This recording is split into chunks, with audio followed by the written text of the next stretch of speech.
Assalamualaikum warahmatullahi wabarakatuh. Halo teman-teman semua.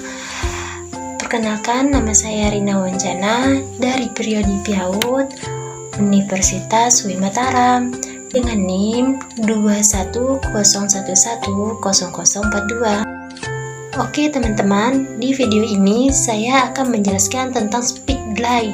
Speed delay itu adalah keterlambatan pada anak-anak dalam kemampuan berbicara. Keterlambatan dalam kemampuan berbicara dapat mempengaruhi perkembangan bahasa anak-anak.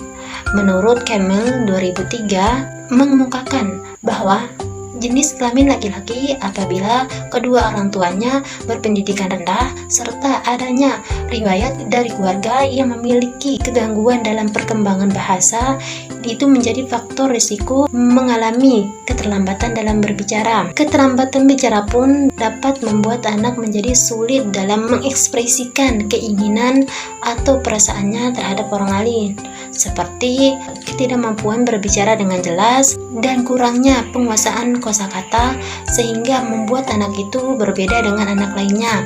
Adapun di sini keterlambatan dalam berbicara memiliki permasalahan dalam hal seperti membaca, menulis, dan berhitung karena perkembangan bahasa berkaitan dengan kemampuan kognitif seseorang. Keterlambatan dalam berbicara memiliki ciri-ciri loh teman-teman. Mari kita bahas tentang apa itu ciri-ciri keterlambatan dalam berbicara. Yang pertama yaitu usia ketika pertama kali berbicara lebih lambat daripada anak seusianya. Kosakata yang dimiliki lebih sedikit dibandingkan dengan anak seusianya. Keterlambatan berbicara menurut Bernarsi yaitu yang pertama, anak tidak langsung menangis setelah dilahirkan. Yang kedua, anak tidak bereaksi terhadap bunyi yang ada di sekitarnya. Yang ketiga, jarang atau tidak pernah menangis. Yang keempat, tidak suka menatap atau membalas tatapan ibunya ketika disusui. Yang kelima, kesulitan dalam mengunyah, mengisap, dan menelan makan atau minum. Yang keenam, belum mulai bicara pada usia 12 bulan. Yang ketujuh, pemendaraan kata atau kalimat minum. Yang kedelapan, tidak mampu menyusun kalimat sederhana, terkadang mengucapkan suku kata akhirnya saja. Yang kesembilan, ada kelainan pada organ bicara seperti bibir atau sumbing dan kelainan bentuk lidah. Yang ke-10, suka menyendiri atau tidak suka bergaul. Yang ke-11, berbicaranya kurang dimengerti. Yang ke-12, menunjukkan gejala terpaku pada sesuatu yang sulit untuk dialihkan.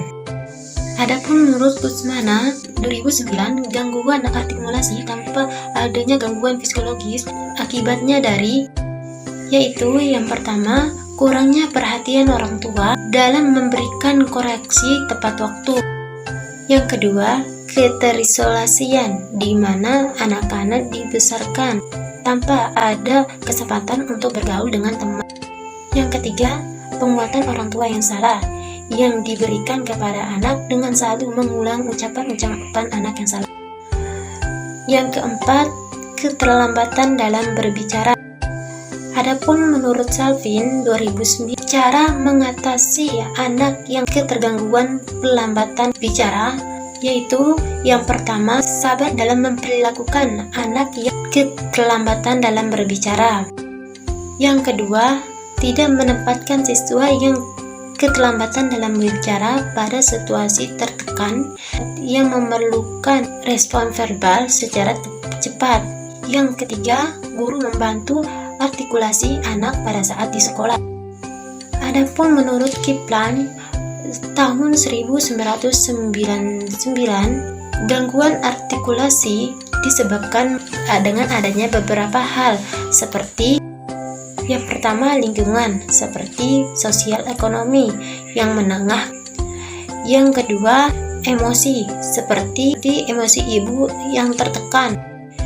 Yang ketiga, perkembangan terlambat seperti keterlambatan pada anak baik motorik, kognitif, dan bahasa. Yang keempat, gangguan pendengaran.